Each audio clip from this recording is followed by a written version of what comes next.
இயேசு சொன்னார்ல, நீங்கள் நிந்தித்து உங்களை உபத்திரப்படுத்துவார்கள், நீங்கள் சந்தோஷப்பட்டு ஏன் களி கூறணும் தெரியுமா? என்ன பாட அனுபவிக்கிறியா? என்ன அவமானப்படுத்தியா? என்ன நீ கேவலப்படுத்திட்டு இருக்கியா? என்னை பத்தி நீ அசிங்கமா பேசிட்டு இருக்கிறியா? என்ன வாழ விடாம துரத்துறியா? என்ன ஒரு இடத்துல என்ன நிக்க விடாம பண்ணிட்டே இருக்கிறியா? என் வாழ்க்கையை நாசமாக்கணும் நீ நினைச்சுட்டே இருக்கியா? நான் இருக்க கூடாதுன்னு நீ முடிவெடுக்கிறியா?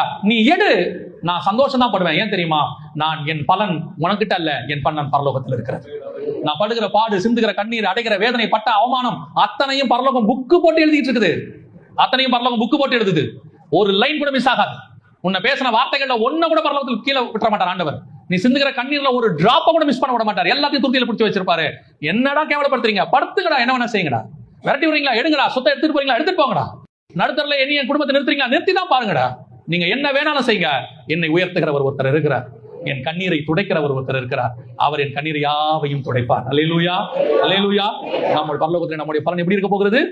மிகுதியாக இருக்க போகுது. அதான் ஆசீர்வாதம்.